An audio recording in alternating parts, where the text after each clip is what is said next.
جتنی انہوں نے قیمتیں بڑھائی ہیں پیٹرول کی اور ڈیزل کی اور بجلی کی، یہ ابھی یہاں رکیں گی نہیں.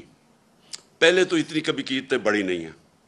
اس کے بعد انہوں نے ایک پیٹرولیم لیوی لے کے آئے ہیں جو 50 روپے پر لیٹر ہے. یہ اب انہوں نے مزید یہ قیمت اور بڑھانی ہے. تو یہ ابھی یہاں رکنی نہیں ہے. یہ ابھی جب قیمتیں بڑھیں گی تو سب سے پہلے یاد رکھیں کہ عام آدمی جس کے مشکل سے آج کل کی انٹرنیشنل مہنگائی ہے، یہ سب مانتے ہیں کرونا کی وجہ سے ایک انٹرنیشنل عالمی مہنگائی ہے، تو ایک تو پہلے وہ مشکل میں تھے. اب انہوں نے جو مزید اور ان کے اوپر بوجھ ڈالا ہے، پہلے تو اور بوجھ پڑا ہے اور اب مزید اور بوجھ پڑے گا. دوسرا، انہوں نے جو کارپوریٹ ٹیکس لگایا، جو انہوں نے سپر ٹیکس لگایا، اب یہ سپر ٹیکس کی وجہ سے ہمارا جو اس وقت جو کارپوریٹ کا ٹیکس ہے وہ چلا جائے گا 39% پہ، 39%.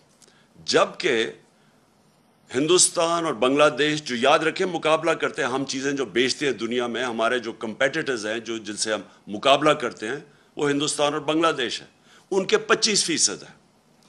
اب اس کا مطلب کہ ہماری چیزیں جب آپ یہ ٹیکس لگائیں گے تو ہماری چیزیں مہنگی ہو جائیں گی. اوپر سے بجلی ویسے مہنگی ہو گئی، گیس 45% ویسے مہنگی ہو گئی، اور جو ڈیزل اور پیٹرول، کیونکہ ڈیزل اس لیے کیونکہ لوڈ شیڈنگ اتنی زیادہ ہے، لوڈ شیڈنگ کی وجہ سے انڈسٹری کو چلانی پڑتی ہے جنریٹرز پہ، تو وہ سارا جو اب ان کا جو کاسٹ ہوگا جو چیزیں بنانے کی، مینوفیکچر کرنے کی، وہ مہنگی ہو جائیں گی. اس کا اثر آئے گا بے روزگاری کے اوپر، کیونکہ سب سے زیادہ جو روزگار دیتی ہے وہ انڈسٹری دیتی ہے. تو انڈسٹری کے اوپر جب ٹیکس لگے گا کمپیٹ نہیں کرے گی. اور ابھی کئی انڈسٹریز میں بے روزگار کرنا شروع کر دیا لوگوں کو، تو یہ مزید آگے اور بڑھے گا یہ جو انہوں نے سپر ٹیکس لگایا ہے.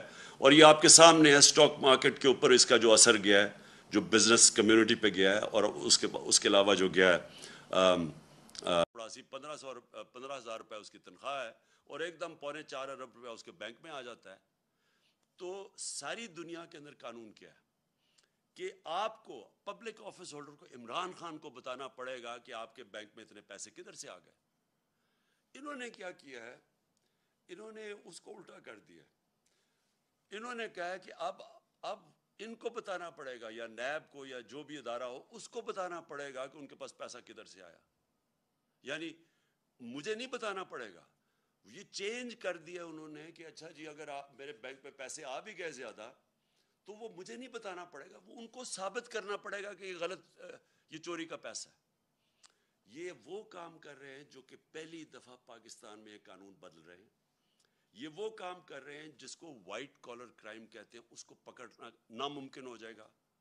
آگے ہی پاکستان میں جو وائٹ کالر کرائم ہے، جو پیسے والے لوگ ہیں، جو بڑا پیسہ چوری ہوتا ہے، آگے پاکستان میں ہمارے لیے بڑا مشکل ہے ان کو سزا دینا، آگے مشکل ہے. تو انہوں نے تو ان کے لیے اور آسان کر دی چوری کرنے کے لیے.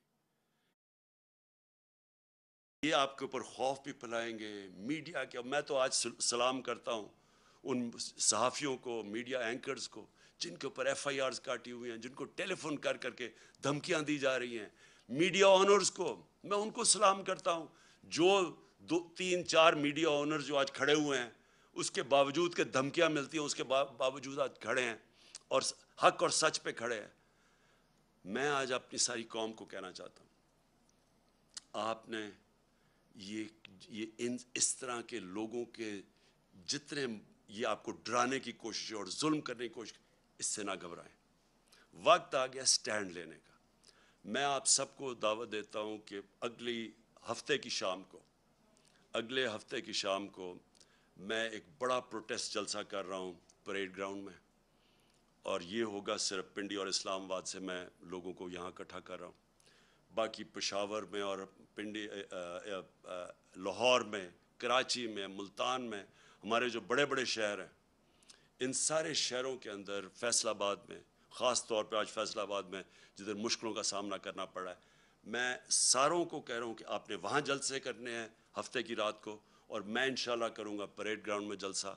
میں چاہتا ہوں کہ بھرپور طریقے سے آپ شرکت کریں اور پھر سے آپ شرکت کریں، میرے لیے نہیں، اپنے لیے، اپنے ملک کے لیے، اپنے بچوں کے مستقبل کے لیے.